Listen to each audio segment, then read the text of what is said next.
I always tell people that family life had a way of shaping me differently. Okay. And you learn how to be still and know I got you. that God is in charge. control. Yes. And not to panic unnecessarily. So at that point, at some point I got nervous, like, now that this thing is moving, now I'm there, I did hear the breastfeed. You know. Yeah. But the Holy Spirit just kept telling me that where that came from, others will come from me. That He will give you more. Yeah. That just rest. Yeah. You know, so I couldn't fly and travel as much as I can. But at some point, I have to always introduce myself as the person. That Without to tell you yes. how much Yes. it grew. Because I remember, you know, there are songs that become part of the national canon. Like everybody just, and so you think nobody. You almost want to think it's a public domain. That's it.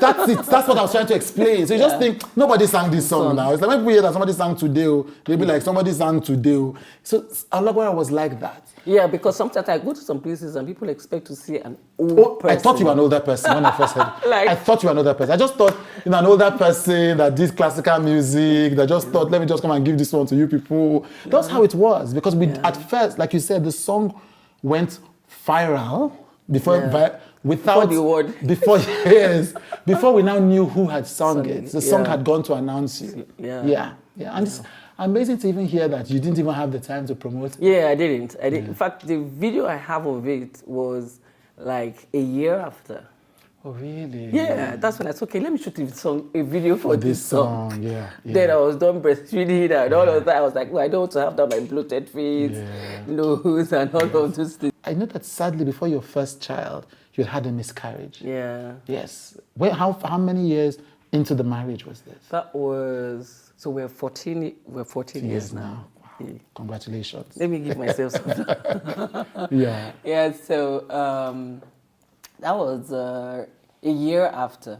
Because we didn't want to have kids immediately. Yeah. What was that like? It was... because it's just a word, miscarriage, but it's... It was a bit painful was because I just finished ministry. When did it happen? I just finished ministry, so I was on my way home. That's when I started feeling the cramps. Right. So so it was when I got home. So you know how what that does is it traumatizes you. Yes. You know, because next time you're like, I don't want to hold any mic again. While I'm pregnant. Yeah. I think another thing I learned from it was you have to understand your body. I think it taught me how to listen to how I feel. If the body says stop, if you feel tired, you need to stop. Listen to it. Yeah, so I wasn't listening. I think the worry energy too. You are overdrive. Yeah, it's overdrive. Yeah, so I learned how to really listen to my body to know when to stop. Because when things like that happen, the first thing is you blame yourself. You blame yourself. But thankfully, you have to come to a place where you forgive yourself. Shout out to my husband. You know, he was there to it's not about what you did wrong. Right. Yeah, it had happened. That happened. Yeah. Move past it. How months old was the baby? About 4 months, thereabout. Right. So this is like 12 to 14 years after. Yeah. And you're saying your mind still goes back to that. It's an experience that any woman. Yeah. It's almost like it doesn't just leave. Yes, it's always there. Yeah. It's always there because I still talk about it. I just once in a while I will talk about it with my kids. You know, especially my daughter. Right. You Why? know, because she wants to know. Right. Because she's in a stage where she's asking questions. Yeah. So you just tell them, this one is like.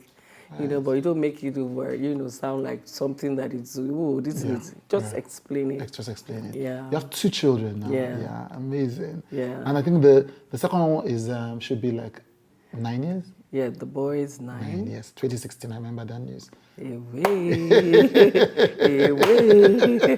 With a monitor. Yes, my daughter will be 12 this year. Right, amazing. Yeah. Amazing. What do you think is the one thing that changed in your life when you became a mother? I became more compassionate. How so? Yeah, what I mean by that is, I think it taught me how to make a lot of excuses for people, because I think before then I would just, it's black is white, it's black is white, you know. So with that, because you're raising children and they both have different personalities. They're able to, the ability to be able to speak to this one a certain way, speak to that one a certain way, yeah. you know. Yeah. And there's a lot of compassion that goes into all of that. I get that. Yeah, so it makes maybe more, and it affects everything I do. You know, with things that I would, you know, naturally react to a certain way, you know, I would think about it A differently. bit more, right. Yeah. So I think that has been what has really shaped, or what has been different with being, you know, a mother, a wife. Yeah. Why that is also important is because in last year, for instance, the big news happens that you made history. One of the only two, as far as many of us know, and certainly the only woman who had gotten a mainstream record deal, female gospel musician. What was that like? Did you see it coming? For 2025, I didn't really see it coming, honestly, to be honest. Right. You know, we have a way of making things sound like, oh, I saw it. No, Yes, I didn't. No, I'll be honest with you. Right. This just came, not like I went to hustle for it. Yeah. So I'm like, why not? I Right. believe it's a door that God has opened. Yeah, so the beautiful thing about it, which I love, is they're making me connect with younger audience. Yeah, because when I started, a lot of the people right now that are teenagers, some of them were not born. But they didn't even know they were going to be born. The burning process had not begun. So the beauty of it is they make me conscious. You know, see, this age, people on the internet, not these people. They are another generation. So you have to pay attention to them. So which I like. So it's challenging me and pushing me out of my comfort zone. And by God's grace, I think I'm not doing badly. At least we are blessed by counting my blessings. Yes. Amazing. And the album, Adoration. What did that album mean to you? Why did you choose it in Adoration? Adoration, So for me, every time I'm working on a new body of work, the first thing I always do is, God, what do you want me to talk about? Every time. Right. From No Limit to Breathe to A New Dimension. There was one with New Dimension. Like all the albums, forever it is done. It's always, God, what are you saying? So when I took a break from life, from life ministrations in December, sometime in December. I wanted to give myself time to breathe, so I can receive, new ideas, fresh ideas, and So in that period, I